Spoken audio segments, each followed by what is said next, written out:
25 ay patuloy po yung aming surveillance hanggang sa nakakita nga po kami ng isang suspetya ng Mpox dahil kakaiba nga po yung kanyang rashes at ang inyong likod po dahil sa aking pagdadalawang isip na yung mukha talaga siyang kakaiba ay kinunong ko po ng sample at yun nga po ay after almost more than a week po ay lumabas ang confirmation po ng RITM na confirm po na Mpox at nasundan pa nga po ng dalawa pa na kaso at karaniwan po sa mga ito ay mga bata po sila ano po, school age po, fully recovered na po sila at sila po halos every 3 days po binibisita namin.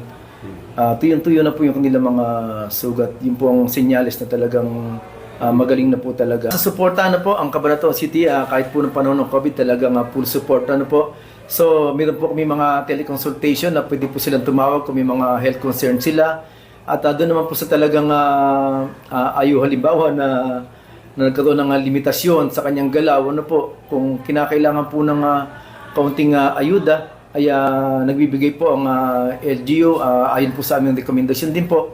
At mga libreng gamot din po kung kinakailangan consultation po mula sa ating mga health center po. Dito po sa particular na kaso na ito, meron po tayong intervention na ginawa. Ano na po yung kinailangan ba silang mag-stay lang sa isang lugar at binigyan din po ba ng ganung suporta, sir? Okay, sa bahay lang po sila nag-stay po the isolation ano po dahil unang-una nga po sila po yung mga bata, kailangan din po nila ng mga kasama at sila naman po ay monitor at kinukumusta po ng ating mga barangay health worker pati po ng ating mga staff sa mga health centers at kung ano man po yung kanilang mga concern, open po yung aming mga linya hotline para sa pangailangan pangkalusugan at kung ano man po yung pwede pa naming i-extend po sa kanila. Kung nangangailangan naman po, mga instances po nakakailangan din po ang halimbawa pagka po ospital ay meron po tayong referral system sa PJG, sa City Hospital at kung talaga pong dating ang pagkakataon na halimbawa po wala po talagang lugar para mag-quarantine dahil ang recommendation nga po may kwarto na may sariling CR. Kung wala pong ganung sitwasyon na talagang wala silang lugar, kami po yung nakapaglaan na po ng mga kwarto sa ating pong City TTMF kung sila po wala pong malulugaran na kung saan doon po makapag-provide din po kami ng pagkain para po sa kanilang pangailangan habang sila po ay naka-quarantine. Okay.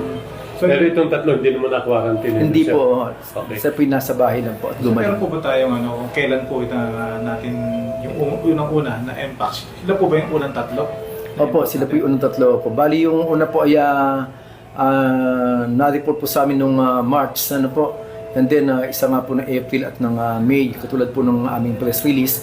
Nagkataon lang po kasi na po, katulad po siguro nung COVID, kung niyo po natandaan ho, medyo nagkaka-delay po sa reporting sa una-una. Dahil una nga po, hindi sila agad nagpapatingin dahil uso po yung bulutong tubig, chickenpox, HFMD, nakusa din po mga gumagaling.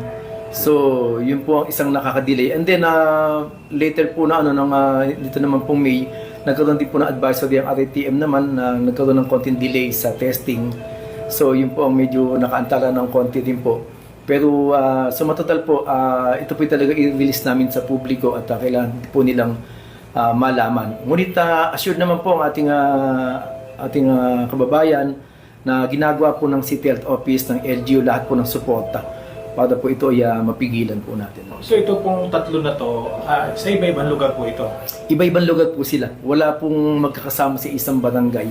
At ayun nga po, wala po rin relasyon yung bawat case po na to. Kaya nagdududa po tayo na meron na po talagang community transmission. Okay. So sir, sa ngayon, ang ating mga kababayan dito sa lungsod ng Cabanatuan, despite the report ng tatlong cases na ito, masasabi ba nating walang dapat ipag-alala maliban sa pag-iingat? Kaya pa rin natin productively magtrabaho po? Opo. Wala po tayong restrictions na po katulad po ng sinasabi nating Secretary Herbosa na actually hindi din po kailangan mag-face mask dahil ito po ay direct skin contact po ang kanyang means of infection transmission.